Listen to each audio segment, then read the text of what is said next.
오늘 말씀은 지난 추수감사절 때 똑같은 본문으로 전했던 말씀 본문입니다. 혹시 관심 있으신 분들은 11월 15일 추수감사절 선교를 보시면 똑같은 본문을 가지고 감사에 초점을 맞춰서 전했던 것을 아마 들으실 수 있고 다시 또 확인도 하실 수 있으실 겁니다. 근데 오늘은 감사의 포커스가 아니라 하나님께서 우리에게 일상에서 보여지게 되는 믿음에 대해서, 일상에서 발견될 수 있는 믿음의 모습, 그리고 일상에서 보여주는 믿음의 모습이 여러 가지가 있을 수 있어요. 예를 들어서 고난의 때에 인내하는 거, 저분이 저렇게 감내하고 인내하는 거 믿음이구나, 이렇게 생각할 수도 있고, 어떤 때는 내가 이런 일들에 절제하는 거, 저거 믿음이구나, 혹은 도전하는 거, 사랑하는 거, 이런 게 다 이제 믿음의 모습으로 드러날 수 있겠는데, 오늘은 일상 가운데 아주 소소하고 작은 일처럼 보이지만 그게 용기라는 것을 통해서 드러나게 될 때에 이게 믿음이구나, 이런 믿음이 있구나, 이런 관점에서 오늘 본문 말씀을 같이 묵상하고 함께 기도할 수 있으면 좋겠습니다. 제 친구 목사님 가운데 통합 측 목사님이 계시는데 인권 문제에 관심이 많은 그런 목사님이 한 분 계세요.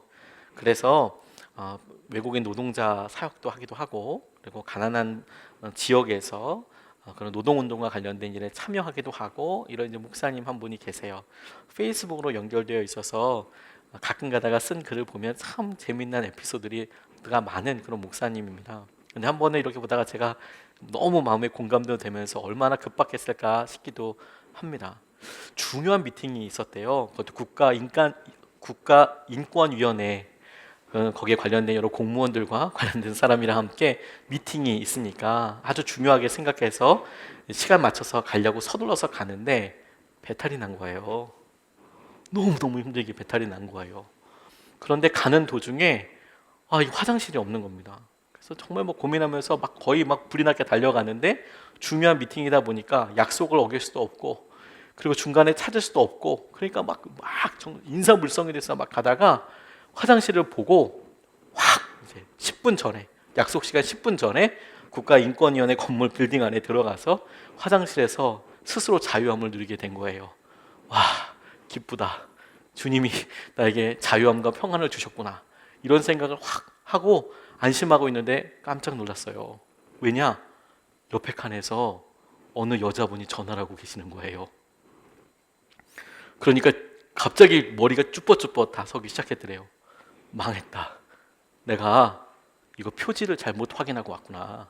바깥에 이걸 내가 못하고 거기 들어갔구나, 이런 생각이 확 들어서 진짜 바보같이 이거 어쩌냐, 지금 요즘 그런 것 때문에 범죄라고 그러고 난리가 나는데 나 이거 어떡하냐 이러면서 별별 변명거리와 자기가 여기 들어올 수밖에 없었던 여러 상황들에 대해서 머릿속에 정리를 했대요. 걸리면 얘기해야 되잖아요. 그래서 고민하는데 처음 생각은 저분이 빨리 가시겠지, 이제 그런 생각을 해서 이제 가만히 기다리는데 통화를 오래 하시더래요. 근데 시계를 보니까 미팅도 있고, 이게 안 되겠다, 내가 일부러 그런 건 아니니까 혹시라도 이렇게 되면 내가 정확하게 말씀을 드리고 나가야지, 이제 이런 생각을 하고, 많이 놀라시지 않게, 혹시나 천천히 신뢰가 되지 않게, 혹시라도 마주치면 자초지종을 말씀드리고 사과를 해야겠다 이러면서 너무 살금살금 가도 의심할 수 있고, 도망치듯이 가면 더 의심할 수 있으니까 나름 당당하게 천천히 문을 열고 탁 나갔는데, 갑자기 옆에 출입구에서 문이 확 열리면서 그분이 나오시더래요. 그리고 딱 눈이 마주쳤는데 이분이 숨이 멎을 듯이, 이 목사님이 숨이 멎듯이 발이 오금이 저리면서 얼어붙었는데, 옆에 마포걸레를 장검처럼 낀 청소하시는 여성분이 전화통화를 하시면서 자연스럽게 구름 위를 날듯이 이 목사님 앞을 이렇게 지나가시더래요. 그래서 자기가 화장실 이렇게 나가시는데 세면대를 짚고 겨우 마치 용서받은 사람처럼 너무 기뻤다, 이렇게 페이스북에다가 올려놨더라고요. 제가 그 장면을 이렇게 보면서 이 화장실 문을 나가야 되냐, 어떻게 나가야 되냐 할 때 이 결정과 마음에 대해서 문득 제가 떠오르게 됐어요. 진짜 용기가 필요했겠다, 저거 진짜 힘들었겠다, 이런 생각이 들었거든요. 우리가 용기를 내야 하는 순간들이, 결정을 해야 되는 순간들이 우리 삶에 왕왕 있습니다. 자주 있습니다. 그리고 그것이 아주 피치 못할 사정에서 어떻게 이런 식으로 낼 수도 있고요. 오랫동안 기도한 것대로 이렇게 결정을 할 수도 있습니다. 근데 대부분 우리가 보면 선택과 결정에 있어서 많은 경우에 우리의 의도와 함께 믿음이 드러나고 거기에 용기도 드러난다는 것을 우리가 잘 잊어버리는 것 같아요. 오늘 본문 말씀이 바울이 죄수의 신분으로 로마로 호송되는 과정이었습니다. 로마로 호송이 되면서 그가 배를 탔는데 그 배가 크레타라는 섬의 미항에 도착하게 됩니다. 아름다운 항구라는 이름의 미항입니다. 근데 그곳이 겨울나기에 좀 불편하다, 좁다 이런 생각이 들어서 미항이 크레타 섬이 있으면 남쪽에 있었는데 서쪽으로 가면 그러면 로마에서 더 가까울 뿐만 아니라 베닉스라는 항구가 있었어요. 그러니까 크레타라는 섬에 미항과 베닉스라고 있는데 미항에 있다가 좀 더 서쪽으로 베닉스라는 곳으로 가자. 그런데 바다가 위험할 수 있다. 이런 위험이 있었지만 그래도 거기가 더 좋다. 겨울나기는 거기가 훨씬 좋다. 이런 생각으로 이동하는 과정 가운데 유라굴로 태풍을 만나게 된 겁니다. 그들이 첫 번째 했던 행동은 뭐냐면 갖고 있는 짐을 일단 다 버리는 거예요. 이제 가버야 살 수 있었으니까.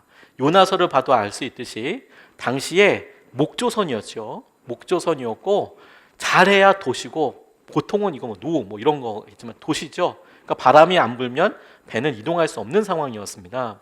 어떤 동력이라는 게 없었거든요. 자연을 위해서 갈 수밖에 없었기 때문에. 그러니까 할 수 있으면 어찌됐건 간에 암초에 걸리지 않도록 무조건 다 버리는 거. 일단 암초에 부딪히면 목조선이기 때문에 무조건 부서지거든요. 그러면 막을 수 있는 방법도 없거든요. 그러니까 다 버렸습니다.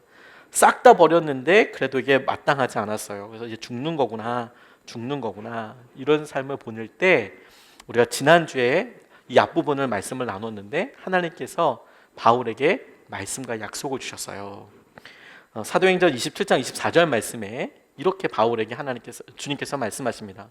바울아 두려워하지 말아라. 너는 반드시 황제 앞에 서야 한다. 보아라 하나님께서는 너와 함께 타고 가는 모든 사람의 안전을 너에게 맡겨주셨다. 이렇게 말씀해 주셨어요. 그것을 사람들에게 하나님께서 내게 이렇게 이야기하셨다. 주님이 내게 이렇게 이야기하셨다라고 바울이 이야기합니다. 그런데 여기서 또 하나 우리가 묵상할 것이 있어요. 그리고 나서 14일이 지났습니다. 열 나흘이 지났다. 성경은 그렇게 설명하고 있습니다. 이 사건을. 그래 폭풍이 져서 다 물건을 버리고 표류할 그 즈음에 바울을 통해서 하나님께서 말씀을 주셨을 때 안전하여 우리가 반드시 육지에 닿게 될 겁니다. 반드시 목적지로 가게 될 겁니다. 이런 말씀을 주시고 나서 14일이 지났어요. 자, 말씀을 이야기하고 선포하고 나서 이 14일은 거기 있는 배에 탄 사람들에게 있어서는 아주 적지 않은 시간이었을 겁니다. 어떤 희망이 보이느냐? 그런 거 아니었고요. 그러면 배에서 바다를 봤을 때 뭐 어떤 육지가 보이느냐? 그런 거 아니었고요. 그러면 움직일 수 있는 장비까지 다 버렸다고 그랬거든요. 그러니까 스스로 어떻게 이동할 수 있는 방법이 있느냐? 그런 것도 없었고요. 그냥 물살이 혹은 바람결이 잘 밀어서 이걸 육지로 끌고 가는 수밖에 방법이 없는 그런 표류하고 있는 그런 상황이었습니다. 14일이 지났을 때 한밤중에 선원들이 여러 경험들이 있다. 이 선원들이 육지가 가까웠다라는 느낌이 들었대요. 직감했다고 성경은 나와 있습니다. 보인 게 아니고 이쯤이면 육지에 가까워진 것 같아. 이런 생각이 들어서 밤이다 보니까 아무것도 보이지 않잖아요. 그러니까 육지로 가까웠다 느낌이 오니까 일단 닻을 내리자. 닻을 내리고 여기서 그대로 멈춰서 있다가 해가 밝으면 그러면 근처에 보이는 육지로 섬이든 어디든 일단 가자. 이런 생각으로 닻을 내렸습니다. 그런데 이 선원들이 배신을 해요. 닻을 내리는 척하면서 거룻배를 내려옵니다. 이게 뭐냐면 육지랑 닿기 위한 요즘 얘기하면 구명보트 같은 거 거룻배를 거기에 탁 내려버리는 거예요. 그리고 닷을 내리는 것처럼 출렁할 때 선원들이 내려서 도망치려고요. 거기 있으면 어떻게 될지 모르니까 일단 우리라도 저어서 좀 가보자, 표류해보자 이런 생각을 하게 된 겁니다. 그걸 바울이 눈치챘어요. 그래서 로마 병사들에게 자기를 호송하고 있는 사람에게 지금 도망가니까 저 사람들 여기 있어야 우리가 배에 있는 사람들 다 산다. 그래서 그 거룻줄을 끌어버려서 거룻배를 다 흘러버리게 합니다.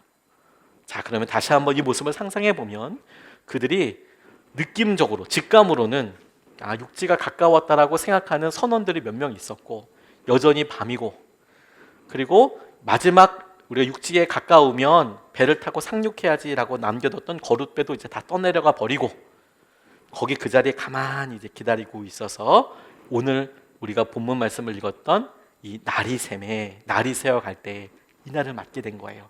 여러분, 기분이, 분위기가 어땠을 거라고 생각이 듭니까?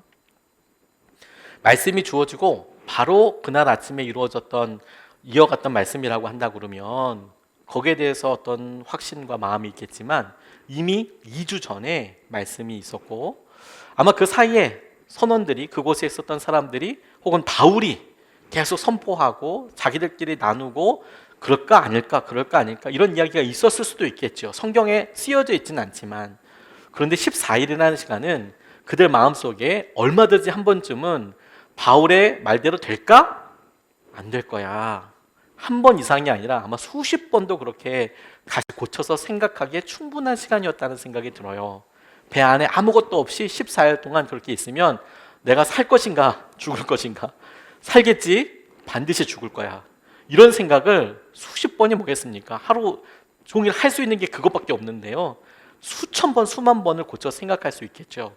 내가 희망을 가질 때는 조금 힘이 나다가 아니야, 반드시 이 배 안에서 죽을 거야, 이런 마음이 확신이 될 때도 있어서 좌절하기를 수천 번, 수만 번을 했을 거라고 저는 생각이 들었습니다. 그리고 오늘 이 말씀을 가만히 보게 됐어요. 그런데 33절, 34절 말씀에 이 스토리에 이어서 이렇게 성경이 이 상황을 이야기하고 있습니다. 33절, 34절 말씀에 날이 새어갈 때에 바울은 모든 사람에게 음식을 먹으라고 권하면서 말하였다. 여러분은 오늘까지 열 나흘 동안이나 마음을 졸이며 아무것도 먹지 못하고 굶고 지냈습니다. 그래서 나는 여러분에게 음식을 먹으라고 권합니다. 그래야 여러분은 목숨을 유지할 힘을 얻을 것입니다. 여러분 가운데서 아무도 머리카락 하나라도 잃지 않을 것입니다. 이렇게 이야기합니다. 이미 선원들에 대한 신뢰는 다 깨졌을 거예요. 자기들끼리 살려고 도망가려고 했으니까요. 자, 근데 날이 새어가고 있어요. 날이 새어갔는데 그러면 육지가 지금 보이는 상황이냐? 아니었습니다. 육지가 보이는 상황이 아니었어요. 날이 새고 있어서 육지가 가까웠어, 최소한의 희망이야, 이제 뭔가 보이는 게 잡힐 거야 라고 이야기했을 때, 이 날이 샜을 때 그들이 확인하기 시작한 것은 주위에 여전히 아무것도 없는 바다였습니다. 실제로 이 뒤를 이어보면 더 많이 흘러간 다음에 멜리데라는 섬에, 몰타라는 섬에 닿게 되거든요. 그러니까 지금 이제 아무것도 없어요. 이것에 하나님께서 지금 바울이 하고 있는 행동을 통하여서 우리에게 믿음이라고 이야기할 것을 붙잡게 해주셨습니다. 날이 새었어요. 우리도 날마다 하루하루를 맞고 있죠. 그런데 그 하루가 특별할 것도 없는 하루, 14일 동안 하나님 말씀이 있고 절체절명이어서 당장 오늘이라도 살려주셔야 될 것 같은 상황을 14일이나 끌어와서, 그리고 사람들은 육지가 발견될 것 같다라고 생각하는 그 마지막 희망마저도 날이 새고 나니까 아무것도 보이지 않는 상황, 그리고 이제는 거룻배를 가지고 어떻게 탈출도 할 수 없는 상황을 맞았을 때, 날이 셀 때 바울이 밥을 먹자라고 이야기하는 것이 어떤 의미가 있을까 하는 거예요. 날이 새었다. 이 날은 그가 하나님께서 이렇게 이루실 거니까 여러분 염려하지 마시고 밥 드세요, 식사하십시오, 음식을 먹으십시오라고 바울은 그렇게 확신을 가지고 이야기하고 있는데, 그에게 있어서는 분명히 어제와 오늘이 다른 거예요. 그에게 있어서 오늘도 새롭다라는 믿음이, 오늘 하나님께서 일하신다는 것이 믿어졌던 그 하루라는 거죠. 그래서 이것을 먹어라라고 이야기하고 있는 겁니다. 근데 이것을 여러분, 날마다 특별한 일들이 있어서 그렇구나 라고 한다 그러면 조금 더 납득이 가는데, 그게 아니라 14일 동안이나 똑같은 일이 진행이 되고 상황을 봐서는 더 낙담할 수밖에 없는 상황인데도 바울의 말과 행동을 통해서 나타나고 있는 것은 뭐냐면 하나님께서 살려주실 거예요. 오늘이 아주 일상적인 날이지만 그에게는 오늘이 새날이고, 그 새날에 하나님께서 하실 것에 대한 기대감을 가지고 이야기하고 있어요. 새로운 날이라는 것을 그가 의지하고 오늘 주님께서 일하실 것이다 라고 도전하고 있어요. 그의 행동이 바다 끝에 육지가 보이지 않기 때문에 특별한 것이 아니라고 싶지만, 저는 그가 그렇게 오늘 주님께서 하고 하실 거라고 의지하고 믿는 것이 놀라운 믿음이라고 생각하게 됐어요. 그리고 우리에게 날마다 주님께서 보기를 원하시는 믿음의 고백의 순간이라는 생각을 하게 됐습니다. 왜냐하면 우리가 거의 똑같은 과정을 겪고 있으니까요. 출애굽을 위해서 모세가 찾아왔을 때 이스라엘 백성들의 대부분의 사람들은 그냥 평범한 노동의 하루를 보내고 있었습니다. 이스라엘 백성들의 대부분의 사람들은, 몇몇 사람들만 모세가 왔나 보다 싶지요. 그런데 출애굽을 했던 많은 사람들은 그냥 그날은 일상적인 뭔가 노동을 하고 그날 일을 분량을 채워야 되는 그런 날이어서요. 예수님께서 이 땅에 태어나셨을 때도요, 그 일에 대해서 많은 사람들이 다 무관하게 살았습니다. 아주 일상적인 하루를 보내고 있었어요. 근데 그 중에 몇 명이 천사의 이야기를 듣고 예수님을 찾아오기도 하고, 또 멀리 동방에서 찾아오기도 하고, 또 예수님께서 성전에 방문하셨을 때도 많은 사람들이 일상적으로 자기가 해야 할 일을 하고 그냥 보냈어요. 그런데 그날이 안나라는 사람에게는, 시므온이라는 사람에게는 하나님께서 약속하신 특별한 은혜를 발견하고 보게 되는 날이었어요. 이게 믿음이라는 거예요. 이게 믿음. 하나님께서 우리에게 믿음을 주시고 이끌어 주실 때 내일도 새롭지, 아니야 오늘 주님께서 그렇게 일하실 거야, 이렇게 붙잡아 주실 거야, 일상 가운데 이렇게 우리가 의지하고 붙잡는 것이, 이게 놀라운 믿음이 되는 거예요. 그런데 여러분, 이것이 날마다 반복됐을 때, 하나님 어제도 그러셨어요, 오늘도 그러셨어요, 그런데 어저께도 그러셨고 오늘도 그런데 너무 힘들어요, 그렇게 오랜 시간을 보낸 사람들에게는 이거는 믿음 플러스 용기가 있게 되는 거더라고요. 내가 너무 힘들고 주저앉고 싶을 때, 오늘은 특별한 날이 될 거죠.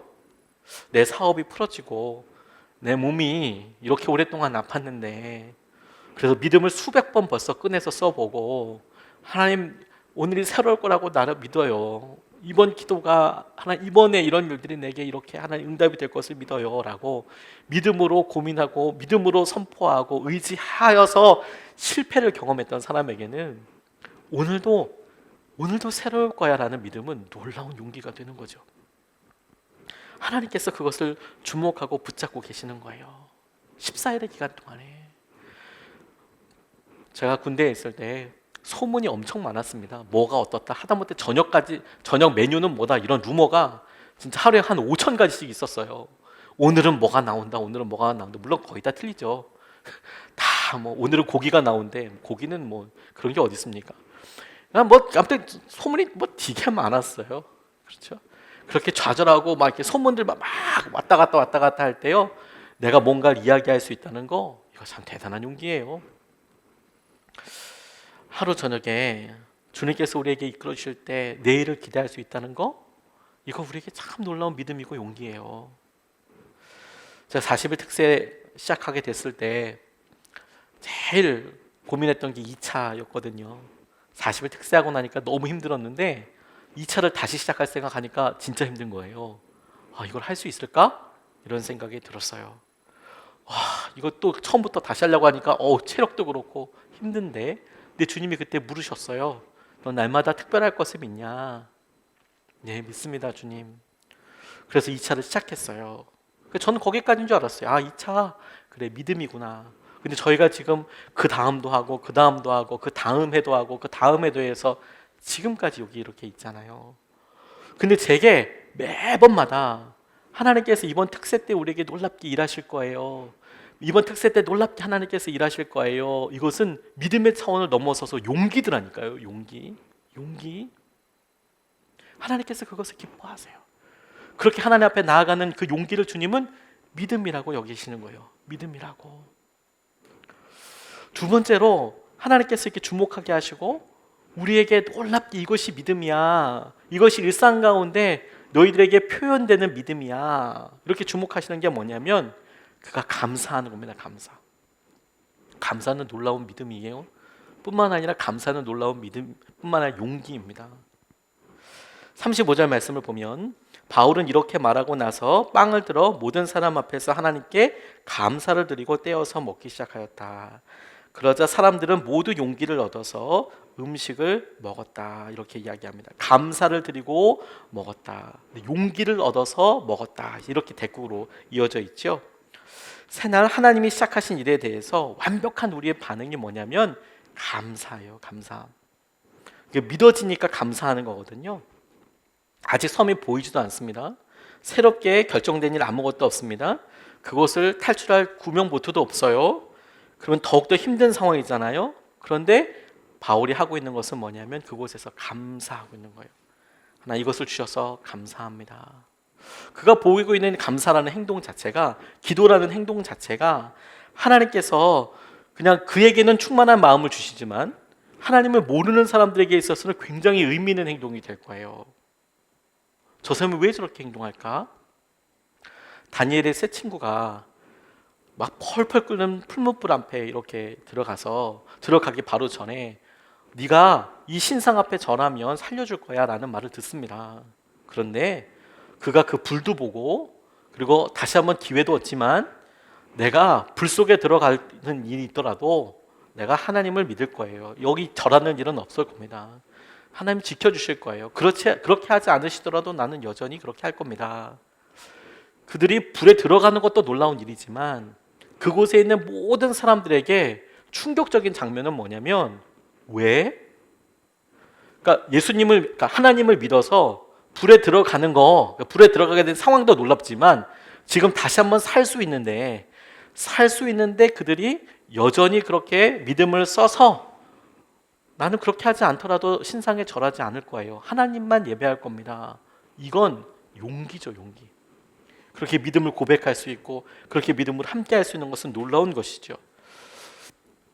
이문민 선교사님이 본인이 단기팀을 많이 받아보니까 안타까운 사고들도 있더랍니다. 원치는 않지만 단기팀이 아프리카에 와서 17세 된 청소년 아이가 단기 선교로 왔다가 선교 사역을 하는 중에 교통사고가 난 거예요. 이 밀림을 막 타고 가는데 차가 뭐 최고 좋은 차가 이렇게 가는 게 아니라 뭐 오래된 차 수리해서 몇 번 고친 그런 차들이 가다 보니까 바퀴가 빠지면서 차가 굴러서 몇 명이 사망하는 사고가 있었어요. 너무 안타깝죠. 근데 그 중에 그 17세 되는 청소년도 있었던 거예요. 추모 예배에 참석했답니다. 근데 그렇게 사망하는 학생의 아버지가 찬양 인도를 하더래요. 아버지가 찬양 인도를 하더래요. 추모 예배 때. 그런데 찬양 인도 전에 회중에게 이렇게 말을 하더래요. 저는 하나님이 왜 우리 아이를 먼저 데려가셨는지 이해할 수 없습니다. 그러나 욥도 자신이 받는 고난을 이해하지 못했지만 입을 벌려 먼저 하나님을 찬양했던 것을 기억합니다. 우리 아이도 천국에 가기 전 찬양을 참 좋아했습니다. 우리 아이를 먼저 데려가신 하나님의 깊은 뜻을 이해할 수 없지만 하나님을 먼저 찬양했던 욥처럼 우리 아이가 좋아하던 찬양을 여러분과 함께 드리기를 원합니다. 이렇게 고백을 하더래요. 그러면서 이 학생 아버지의 믿음과 감사의 고백을 들으면서 그 찬양과 기타를 치면서 찬양하고 인도하는 모습에 많은 사람들이 감동하고 눈물을 흘렸다. 이렇게 써 놓으셨더라고요. 감사하는 첫 번째 사람이 되어보세요. 바울처럼. 모두가 다 우울하고 암울할 때 감사하는 첫 번째 사람을 되어보세요. 사람들은 그 사람이 감사하는 이유를 그의 믿음 때문이라고 여길 거예요. 근데 여러분, 우리가 그렇게 감사하는 그 순간에 느끼는 마음속의 고민, 그걸 용기라고 부를 거예요. 용기라고. 하나님 제 상황을 잘 아시잖아요. 지금 이 상황을 잘 아시잖아요. 그런데 용기를 내어 보는 것이죠. 하나님께서 하실 것을 내가 믿어요. 하나님께서 그렇게 이끄실 것을 믿어요. 여러분이 첫 번째 기도하는 사람이 되어 보십시오. 내가 이런 상황과 어려움에 대해서 첫 번째 기도하는 사람이 되어 보세요. 사람들은 그것을 믿음 때문이라고 이야기하지만 그렇게 기도해서 100번을 거절당한 느낌이 들고 1000번을 응답해 주시지 않은 것 같다라고 좌절을 경험해 본 사람에게 오늘도 기도한다는 것은 용기예요. 용기. 내가 붙잡는 하나님께서 그렇게 일하실 것을 난 여전히 선택하고 붙잡습니다. 여러분이 첫 번째 움직이는 사람이 되어 보십시오. 첫 번째 빵을 떼어서 먹어보는 그런 사람이 되어 보십시오. 거기에 하나님께서 놀라운 믿음을 숨겨두셨어요. 용기 내어 나아가는 것에 대해서 하나님이 감사와 이 감사의 능력에 대해서 이것을 믿음이라고 얼마나 중요하게 여기셨는지 출애굽기에 봐도 알 수 있습니다. 특별히 절기를 보면 알 수 있어요. 출애굽기 23장 16절 말씀을 보면 이렇게 나와 있습니다. 너희는 너희가 애써서 밭에 씨를 뿌려서 거둔 곡식의 첫 열매로 맥주절을 지켜야 한다.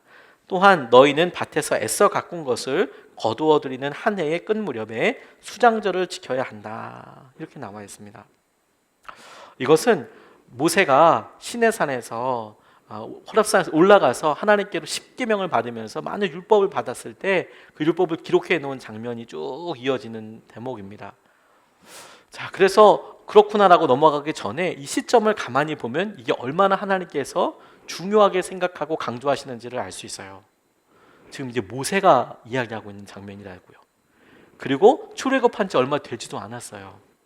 그들이 쭉 호렙산 시내산까지 왔을 때까지 그들이 쭉 이렇게 제일 밑에 내려와서 다시 올라가서 한참 있은 다음에 이제 거기서 정탐꾼을 보내거든요. 가나안 땅에 들어가 보지도 못했어요. 근데 하나님께서 지금 뭘 이야기하고 계시냐면 너희들 말이야 첫 열매를 걷거든 그걸로 감사해라. 너희들 거기 가서 농사를 지어서 열매를 많이 맺거든 그걸로 감사해라. 그거로 절기를 지켜라. 이렇게 이야기하고 있는 거예요. 너무 충격인 것은 뭐냐면 이스라엘 백성들이 아직 약속의 땅에 들어가 보지도 못했고 약속의 땅에서 농사를 지어본 적도 없고 그 땅에서 물론 이스라엘 백성들의 실수고 연약함이긴 하지만 들어가려면 40년 남았거든요. 그런데 하나님께서는 그 전부터 감사하는 법에 대해서 먼저 알려주셨어요. 하나님께서 그것을 믿음이라고 생각하시고 그것이 하나님께서 이스라엘 백성들을 통해서 확인하기에 원하시는 거라고 교육하고 계시는 거거든요. 그게 너무너무 중요하다는 생각을 하게 됐습니다. 감사하며 기도하게 되어 있거든요. 감사하며 하나님께서 이루실 것을 놓고 기도하게 되어 있거든요. 그게 놀라운 은혜이고 충만함이 되는 겁니다. 그게 하나님께서 우리에게 역사해 주시는 거예요. 안수기도를 이렇게 하다 보면 하나님께서 이렇게 마음을 주셔서 간절히 기도할 때가 있고 그럴 때마다 하나님이 기도하는 사람들에게 많은 좌절도 경험하게 하세요. 이게 부끄럽지만 기도할 때 간절한 마음으로 섬기면서 같이 기도를 하고 치유하여 달라고 기도하거든요. 그런데 하나님께서 그런 기도에 응답해 주실 때도 있지만 응답해 주시지 않을 때도 많으시거든요. 그러면 이제 기도하는 사람 입장에서는 오래 상황을 알고 그럴수록 더 간절해지고 그리고 기도할 때마다 참 많은 용기가 필요해요. 그런데 받으러 오는 사람은 더 그런 용기가 필요하지 않겠습니까? 어떤 마음으로 지금 와서 이렇게 하겠어요? 그런데 하나님께서 그럼에도 불구하고 기도할 때 항상 말씀을 우리에게 먼저 주시고 하나님 이렇게 하셨던 것이 오늘도 이루어지게 될 것을 믿습니다. 하나님 감사합니다. 하나님께서 이대로 이끌어 주실 것을 믿습니다. 라고 기도하고 기대하죠. 라고 감사하죠. 이것이 믿음이죠. 그리고 이것이 용기이기도 해요. 똑같이. 하나님께서 우리에게 코로나19 시대에 계속해서 믿음을 이렇게 이야기하실 때 그 믿음은 너 한 번 더 용기 내봐. 이런 상황에서 나만이 할 수 있는 일에 대해서 네가 먼저 기도해봐. 네가 먼저 그것에 대해서 감사해봐. 너 날마다 새로울 것에 대해서 한번 붙잡아봐. 하나님 얼마나 많이 좌절했는데요. 그러니까 용기가 필요한 거지. 그러니까 하나님께서 하시는 것에 대해서 더 붙잡을 일들이 있는 거지. 이게 너무 중요한 하나님의 은혜이고 방향이라고 싶어요. 마지막으로 오늘 본문 말씀에서 하나님께서 믿음을 용기로 이렇게 보여주실 때 그 용기가 드러냈던 구체적인 행동이 하나 있습니다. 첫 번째 것은 뭐였냐면 오늘도 새로운 날일 거야. 새 날이 됐으니까 어제와 똑같이 바뀐 거 아니 더 상황은 어려워졌지만 오늘 하나님께서 우리에게 놀라운 일을 시작하실 거야 라고 기대하는 거. 두 번째 그렇게 그런 아무것도 보이지 않지만 일단 감사하는 거 그게 믿음이고 기도하는 거 그게 용기더라. 세 번째 버리는 거예요. 버리는 거. 38절 말씀에 이렇게 나와 있어요. 사람들이 음식을 배부르게 먹은 뒤에 남은 식량을 바다에 버려서 배를 가볍게 하였다. 이렇게 나와 있습니다. 자, 여러분 상상해 보세요. 아직 육지를 발견한 게 아닙니다. 지금 배에 얼마나 있어야 될지 아는 사람은 아무도 없어요. 성경은 14일 만에 바울이 그와 같은 행동을 했다고 이야기하지만 바울에게 처음 말씀을 주실 때도 야, 보름 있다가 육지에 도착할 거다 이렇게 기한을 얘기하지 않으셨습니다. 그러니까 바울도 기한이 언제 땅에 도착하는지는 몰라요. 땅에 도착할 것은 알아요.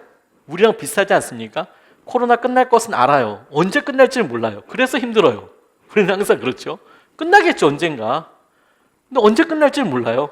오래 갈 것 같아요. 이제 그게 우리에게 똑같이 느껴지는 마음처럼 지금 이 배에 있는 사람들도 지금 똑같습니다. 다만 지난번에 말씀 전할 때 잠깐 부연 설명했듯이 그 배가 세곡선이어서 장비까지 다 버린 마당에 그 세금으로 거뒀던 쌀은 일단 갖고 있었던 거거든요. 근데 그것마저 이제 싹 다 이제 버리는 행동을 지금 했다는 거예요.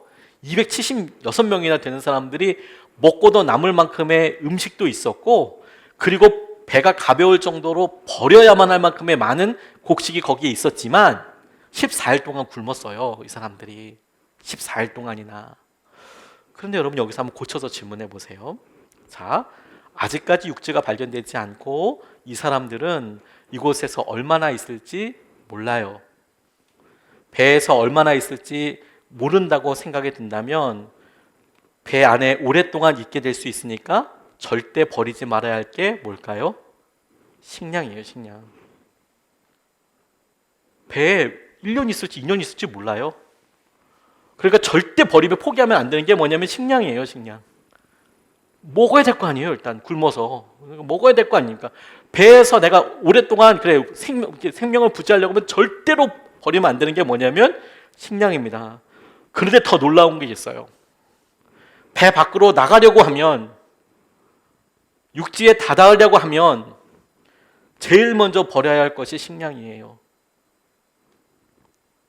배가 더 가벼워져서 앞으로 더 나아가기 위해서, 안전을 위해서 첫 번째로 해야 될 게, 버려야 될 게 있다면 거기에 남아있는 마지막 식량 버려야 해요. 다시 한번 여러분, 오래 그 배에서 어찌됐건 간에 생존하려면 제일 마지막까지 가지고 있어야 될 게 식량인데요, 그들이 살기 위해서 뭐라도 해보기 위해서 해야 될 마지막 게 있다면, 제일 먼저 버려야 될 게 있다면 식량이에요. 이 결정을 저기 육지가 보이는데 하라 그러면 좀 쉬워요. 저 육지 보이잖아요.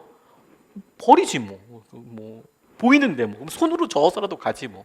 정 안 되면 뭐 판자라도 띄워가지고 뛰어내려서 헤엄이라도 쳐서 가지. 보이니까. 안 보여요, 아무것도. 그런데 그들이 살기 위해서 지금 거 다 버립니다.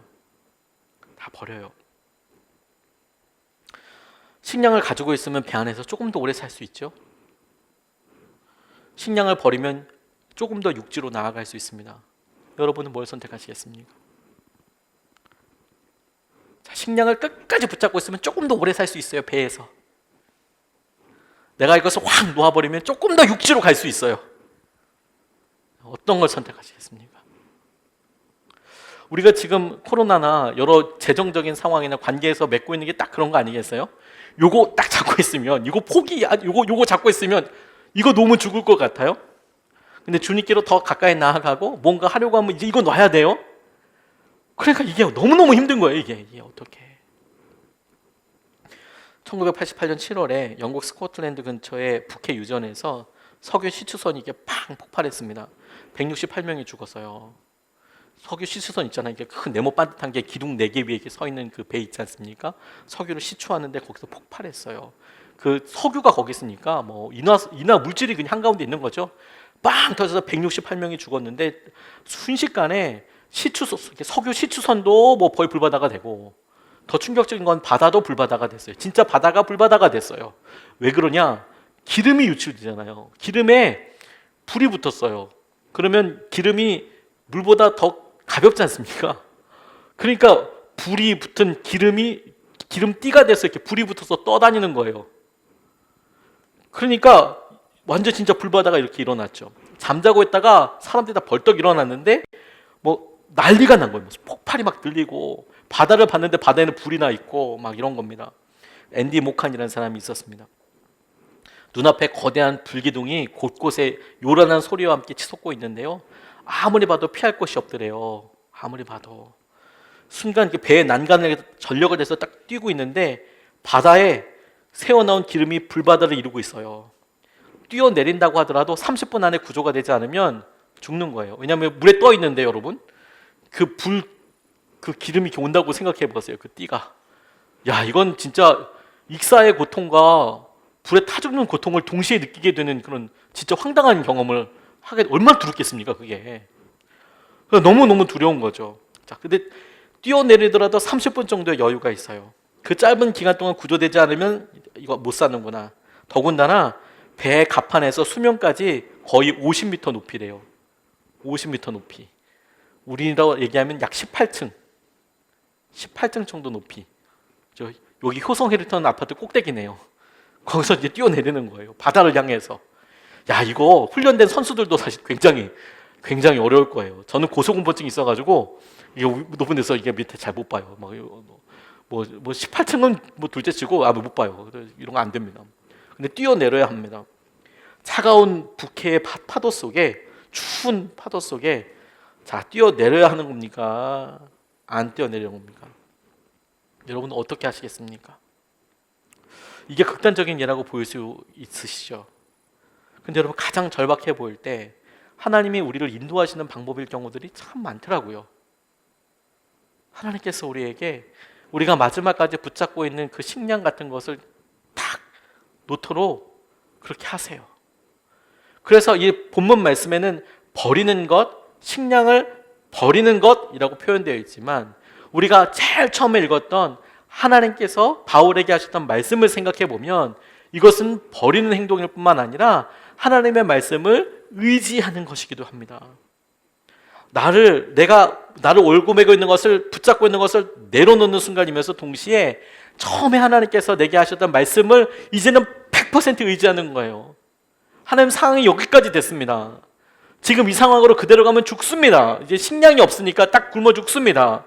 말은 일단 하나님께서 나를 구원해 주신다고 말을 했는데 이렇게 가고 나면 정말 죽을 일이 거의 빼박입니다. 이게 그냥 거의 그렇게 딱 각이 나옵니다. 주님, 어떻게 해야 할까요?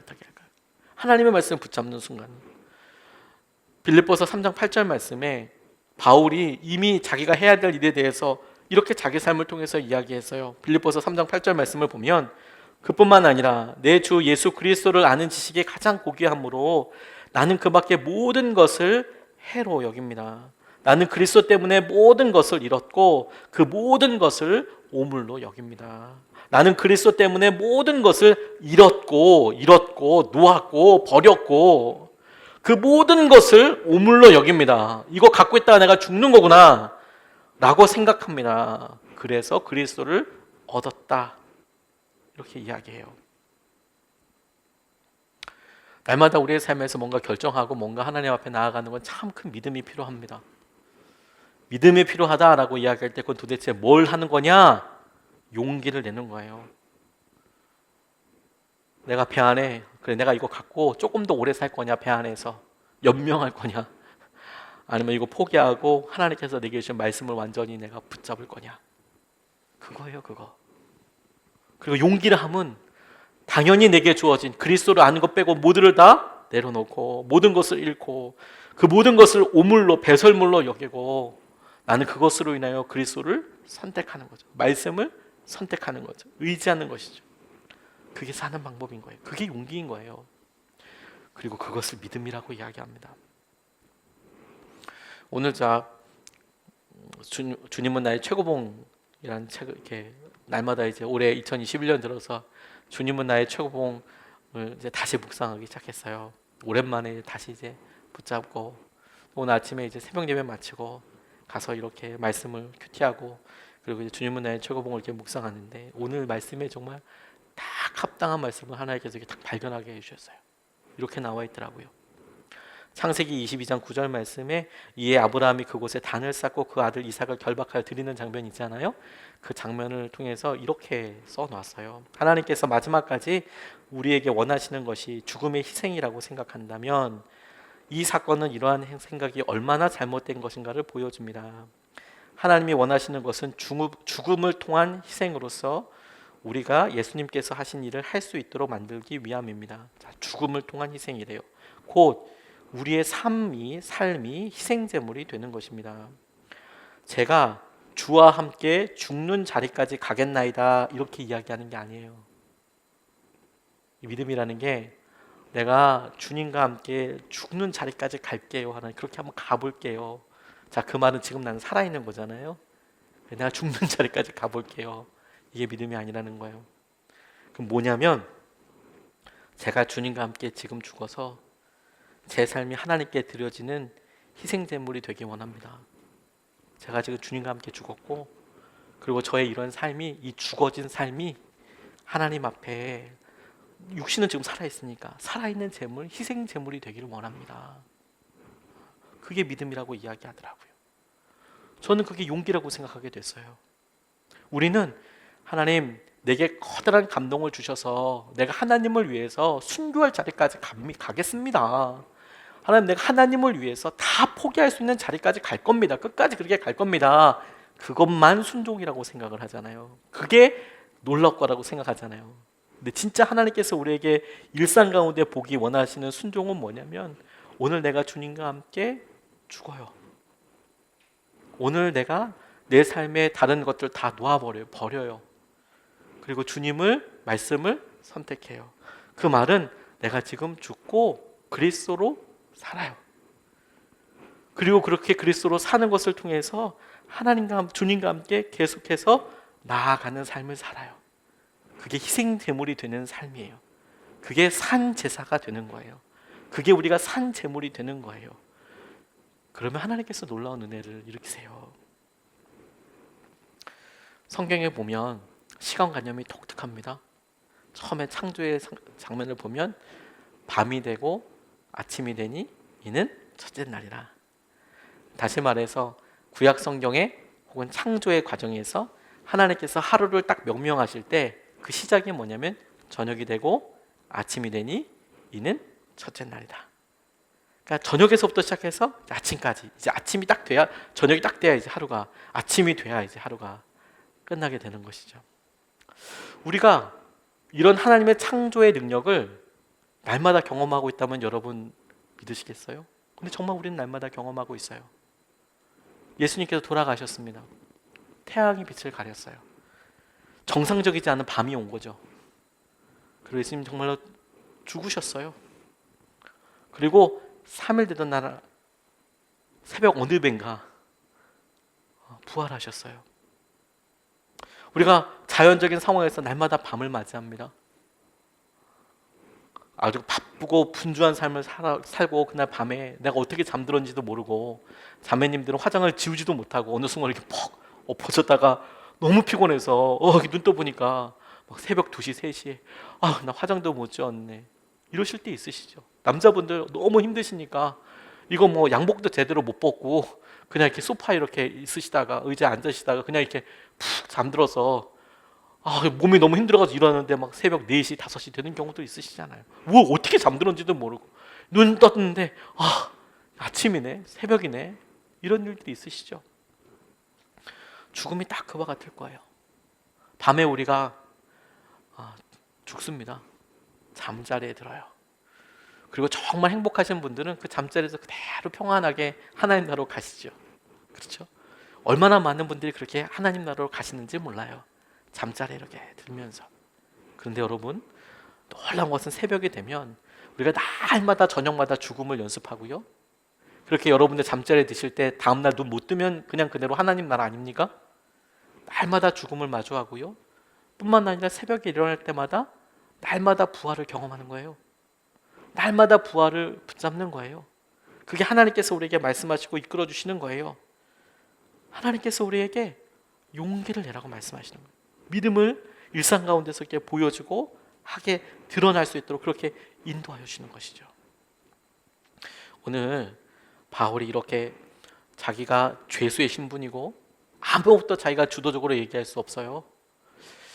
딱 교회의 모습처럼 코로나 시기에 딱 경험하게 되는 교회의 모습이기도 하고, 우리가 세상에서 연약한 모습을 우리가 이렇게 스스로 마주할 때 우리가 쭈뼛쭈뼛대는 모습으로서 세상을 마주할 때 우리의 모습처럼도 여겨집니다. 그런데 여러분, 우리가 그것에 대해서 다시 한번 바라보고 고백하는 것에 하나님은 믿음을 찾으세요. 세 가지 말씀을 같이 나눴어요. 내일도 새로운 날이 올까요? 정말 내일 새로운 날이 올까요? 그러면 오늘 우리가 고민하고 오늘 우리가 받은 아픔은 오늘이면 족하겠네요. 그래서 우리가 오늘 아무리 힘들었고 어제가 아무리 힘들었어도 내일 주님께서 놀라운 은혜를 주실 거야. 새날이 되면 주님께서 이제 일을 하실 거야. 그걸 믿음을 넘어서 용기라고 한다니까요. 그런 용기를 믿음이라고 한다니까요. 하나님께서 아무것도 보여주시지 않지만 감사가 남아요. 그래서 주위에 아무도 이것 가지고 감사하지 않고 아무도 이것 가지고 기도하지 않아요. 아무도 이것을 믿어서 행동하지 않아요. 그런데 나는 그것을 믿음으로 해요.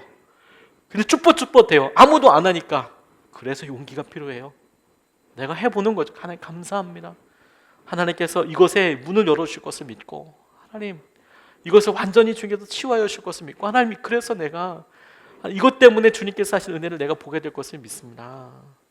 그게 믿음이죠. 또 하나, 하나님 주님께서 내가 이거 가지고 더 있어서 그래 며칠 더 살고 몇 달 더 살 수 있겠죠. 그거 붙잡고 사는 게 아니라 이거 버리고, 내가 식량을 버려도 버리고 내가 주님 이렇게 붙잡고 주의 놀라운 은혜와 생명을 진짜 경험하고 싶어요. 그런데 이게 너무 갈등이 되고 너무 죽을 것 같아요. 그래서 용기가 필요하죠. 왜냐하면 의지적으로 결단해야 되니까. 그 믿음을 써야 하니까. 우리가 이 믿음과 이 용기로 오늘 주님께서 하신 놀라운 은혜 가운데 사로잡힐 수 있으면 좋겠습니다. 오늘 찬양 같이 하면 좋겠어요. 우리 전도사님이 같이 기도하고 고민하면서 이 곡이 어떤지. 근데 이번 주에 우리 정태식 집사님이 새벽에 찬양인도 하시는데 저 고백이 우리의 고백이다 싶었어요. 마음속에 막 우리 어려움이 있잖아요. 막 마음속에 막 어려움이 막 떠나지 않고 계속 있어요. 근데 주님이 먼저 오셔서 우리 마음 만져주세요. 심지어 우리가 너무 좌절하고 힘들어서요, 주님 앞에 나아갈 수도 없어요. 그런데 주님이 먼저 우리를 찾아와서 안으세요. 상황은 하나도 안 좋아진 것 같아요. 근데 그럼에도 불구하고 우리를 사랑하세요. 그래서 그 하나님의 사랑이 우리를 다 덮으세요.